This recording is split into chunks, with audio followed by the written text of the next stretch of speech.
পবিত্র কোরআন ও কারিমের সহজ সুন্দর একটি আয়াত তেলাওয়াত করেছি, যে আয়াতের মিশন এবং ভিশন নিয়ে সোয়া লক্ষ বা লক্ষ বলেন আল্লাহর প্রেরিত বাছাইকৃত যত পয়গাম্বর পৃথিবীতে এসেছেন, তারা একটি কাজ হাতে নিয়ে তারা পৃথিবীতে এসেছেন, সেটা হলো আল্লাহ পাকের প্রতিনিধিত্ব করার জন্য। আর এই প্রতিনিধিত্ব করতে গিয়ে মানুষকে দ্বীনের প্রতি আহ্বান যে শব্দ দিয়ে আল্লাহ সুবহানাহু ওয়া তাআলা পবিত্র কোরআন কারীম চয়েস করেছেন, এটাই উদউ ইলা রাব্বিক। ডাকতে হবে কার দিকে? আল্লাহর দিকে। এরপরে কয়েকটা সংজ্ঞা দিয়েছেন পবিত্র কোরআনে আল্লাহ, মানুষদেরকে কিভাবে দ্বীনের প্রতি আহ্বান করবেন। আমরা জানি হযরত নূহ আলাইহিস সালাতু ওয়াস সালাম ৯৫০ বছর দাওয়াতি কাজ করলেন, মানুষকে দ্বীন শিখালেন। এর সংখ্যা ছিল ৮০ থেকে নিয়ে ৯০ পর্যন্ত। যতগুলো পয়গম্বর পৃথিবীতে এসেছেন, তাদের মূল লক্ষ্য হলো মানুষদেরকে জাহিলিয়াত থেকে দূরে ছেড়ে ফেলে দিয়ে কিভাবে মানুষদেরকে ঈমানের পথে আনয়ন করা যায়, এই মিশন এবং এই ভিশন নিয়ে নবীরা কাজ করেছেন। নবীরা এই ভিশন এবং মিশনকে বাস্তবায়ন করতে গিয়ে নবীদেরকে দেশ ছাড়তে হয়েছে। হয় কি হয় না?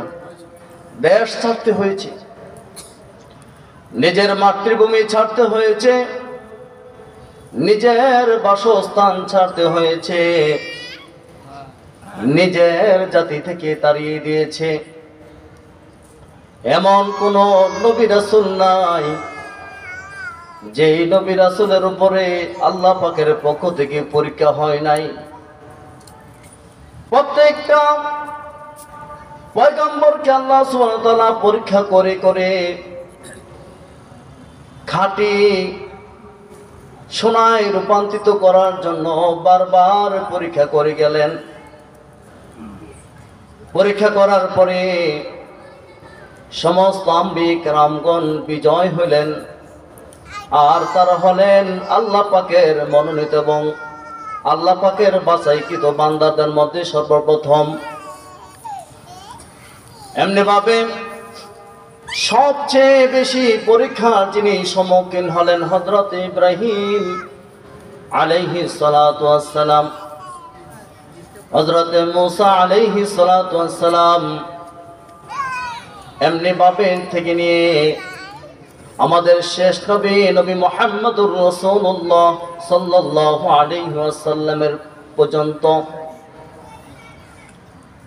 বিভিন্ন পরীক্ষার মধ্য দিয়ে জীবন যাপন কাটিয়ে তারা এক একজন পরীক্ষা দিতে দিতে মনোনয়ন করতে করতে জান্নাতের অধিবাসী হয়ে গেলেন।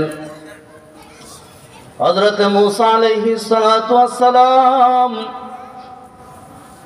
দীর্ঘদিন ধরে দাওয়াতি কাজ করলেন, মানুষের কর্ণে কহনে ইসলামের বাণী পৌঁছে দিলেন।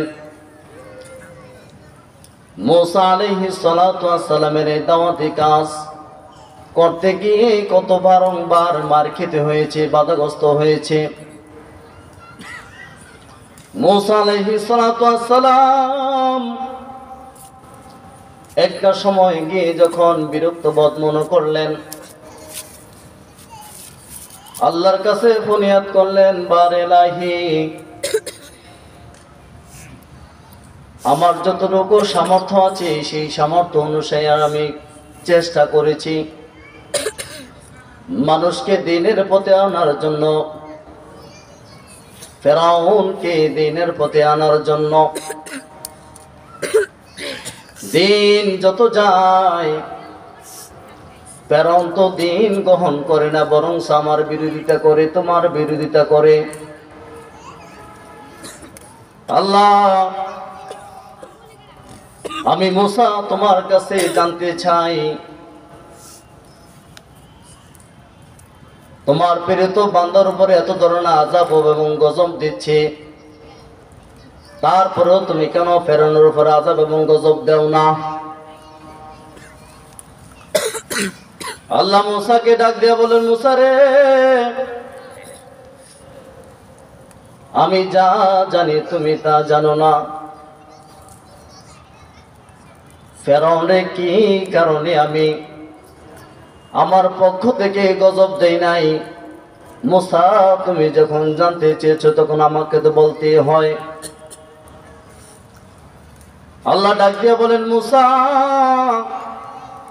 4টি কারণে আমি ফেরাউনের উপর এখন পর্যন্ত আযাব এবং গজব দেই না।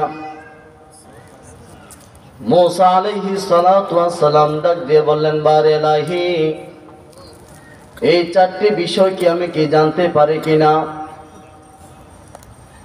আল্লাহ বললেন, হ্যাঁ হ্যাঁ, তুমি তো অবশ্যই জানবে, তোমাকে জানাই দিতে হবে। মূসা নবীকে আল্লাহ পাকের পক্ষ থেকে যে 4টি কথা বলে দিলেন, যে 4টি কথা আল্লাহ সুবহানাহু ওয়া তাআলা শোনাই দিলেন, মূসা আলাইহিস সালাতু ওয়াস সালাম আল্লাহকে জিজ্ঞাসা করার পরে আল্লাহ বলেন, 4টি বিষয়ের কারণে তারপরে এখন আমি আযাব এবং গজব দেই না। 1 নাম্বার কারণ হলো, মূসা সারা দিন বলে তোমাদের সামনে আমি খোদা, আমি খোদা। মূসা যখন এই কথা শুনতেছে, আল্লাহ বললেন, ফেরাউন সারাদিন নিজেকে খোদা বলে দাবি করে। রাত যখন গভীর হয়ে যায়, রাত গভীর হওয়ার সাথে সাথে ফেরাউন আল্লাহর দরবারে গিয়ে ডাক দিয়ে বলেন, বারে ইলাহি, আমি আমার ক্ষমতার জন্য, আমি আমার নিজের অস্তিত্ব টিকিয়ে রাখার জন্য নিজেকে খোদা হিসেবে দাবি করি। আমি ফেরাউন জানি আমি তো খোদা নয়, খোদা বলতে তুমি আছো। অতএব তুমি আমাকে কিছু সুযোগ দিয়ে দাও, তুমি আমার উপরে আযাব এবং গজব দিয়ে আমাকে ধ্বংস করে দিও না। আল্লাহ এই ফেরাউনের কথাগুলো তিনি শুনলেন, কিছুদিনের জন্য তাকে অব্যাহতি দিলেন। মূসা আলাইহিস সালাতু ওয়াস সালাম বললেন, আয় আল্লাহ তাআলা, দ্বিতীয় কারণটা কি জানতে পারেনি? আল্লাহ বলেন, মূসা রে, যে দ্বিতীয় কারণে আমি এখন পর্যন্ত ফেরাউনের উপরে আযাব এবং গজব দেই না, সেটা তুমি জেনে নাও। মূসা আলাইহিস সালাতু ওয়াস সালামকে বলেন, মূসা, ও আমার মূসা নবী রে, তোমার মুখে দাঁড়িয়ে আছে, ফেরাউনের মুখে দাঁড়িয়ে আছে, তোমার মাথায় পাগড়ি আছে, ফেরাউনের মাথায় পাগড়ি আছে। তোমার মাথায় থেকে নিয়ে পা পর্যন্ত যে জুব্বা পরেছ, এই জুব্বা ফেরাউনের গায়ে আছে।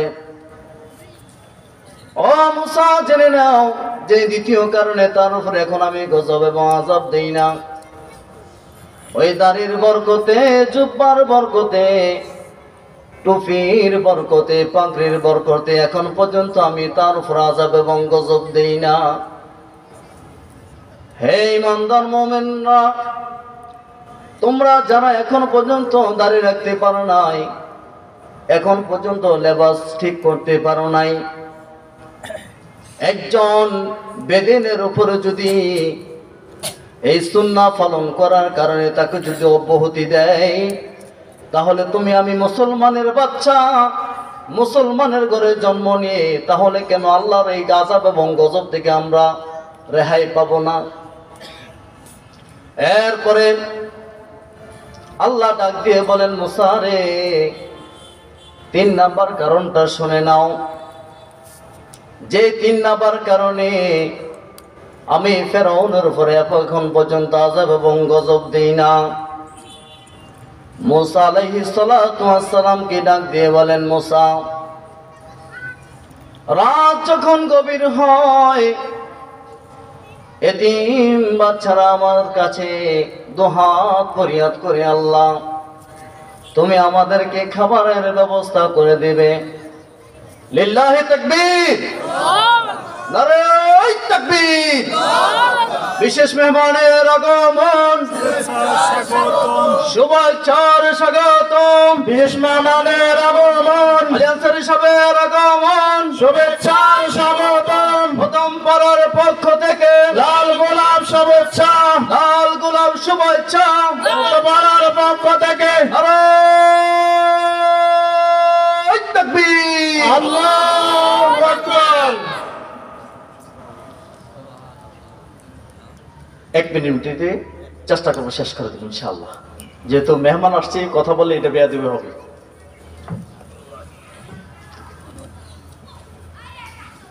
আল্লাহ সুবহানাহু ওয়া তাআলা মুসাকে 3 নাম্বার কথা বললেন, মুসা রে, আমি এখন পর্যন্ত কেন ফেরাউনের উপরে আযাব এবং গজব দেই না? শত শত এতিমদেরকে খাবারের ব্যবস্থাপনা করে এই ফেরাউন এতিমদেরকে খাওয়ায়, এতিম শিশুদেরকে লালিত পালিত করে। আর এখন যদি আমি ফেরাউনের উপরে যদি আযাব এবং গজব দিয়ে দেই, তাহলে ওই এতিম শিশু বাচ্চাগুলা না খেয়ে মারা যাওয়ার সম্ভাবনা আছে। যার কারণে মুসা এখন পর্যন্ত আমি তার উপর আযাব এবং গজব দেই না। 4 নাম্বার কারণটা বললেন, ও মুসা জেনে নাও যে 4টি নাম্বার কারণে আমি এখন পর্যন্ত আযাব এবং গজব দেই না ফেরাউনের উপরে। মুসা আলাইহিস সালাতু ওয়াস সালাম বললেন, আল্লাহ আপনি জানিয়ে দেন। 4 নাম্বার কারণ হলো ফেরাউনের বৃদ্ধ মা চলাফেরা করতে পারে না, নিজের পবিত্রতা নিজে অর্জন করতে পারে না। ফেরাউনের সেই বৃদ্ধ মাকে খাওয়াই দেয়, নিজের হাতে গোসল করাই দেয়, নিজের হাতে তেল মেখে দেয়। আজ মুসলমানের জন্য যে 4টি বিষয়ে কথা বলছি, 1 নাম্বার যে কথাটা বললাম, আল্লাহ আমাদের উপরে ততক্ষণ পর্যন্ত আযাব এবং গজব দিবেন না যতক্ষণ পর্যন্ত তাহাজ্জুদের নামাজে আল্লাহ পাককে আমরা স্মরণ করব।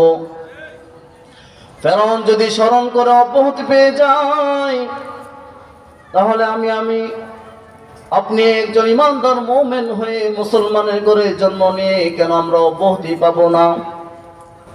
এই কারণে মুসলমানের মৌলিক যে 4টি বিষয়ে যেটা আমল করলে দুনিয়াতেও লাভ আখিরাতেও লাভ। 1 নাম্বার হলো তাহাজ্জুদের নামাজের ব্যবস্থাপনা করা, বেশি বেশি করে তাহাজ্জুদের নামাজ পড়া। 2 নাম্বার হলো সুন্নতের লেবাস পরা, দাড়ি রাখা, জুব্বা পরা, মাথায় ঢেকে রাখা, এটি দায়মী ফরজের অন্তর্ভুক্ত। 3 নাম্বার হলো এতিম বাচ্চাদেরকে খাওয়ানো, এতিম বাচ্চাদের উপরে মাথার মধ্যে হাত বুলিয়ে দেওয়া, তাদের খোঁজ খবর নেওয়া। 4 নাম্বার কারণ হলো মা এবং বাবা যদি দুজনের মধ্যে থেকে যে ব্যক্তি থাকে তার প্রতি শ্রদ্ধা সম্মান করা, তাকে লালন পালনের ব্যবস্থাপনা করা।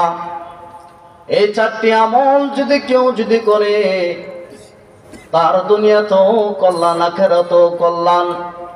আল্লাহ সুবহানাহু ওয়া তাআলা আমাদেরকে সকলকে এক হওয়ার তৌফিক তুমি দান করে দাও, সবাই বলেন আমিন। আমাদের প্রভু এক নবীর উম্মত, আমাদের প্রভু এক নবীর উম্মত, জীবন বিদানে ওই শিবানী কোরআন। তবে কেন কেন হে মুসলমান, এক হও করিয়া আহ্বান। আমাদের প্রভু এক নবীর উম্মত, জীবন বিদানে ওই শিবানী কোরআন। সাদাকাল্লাহু।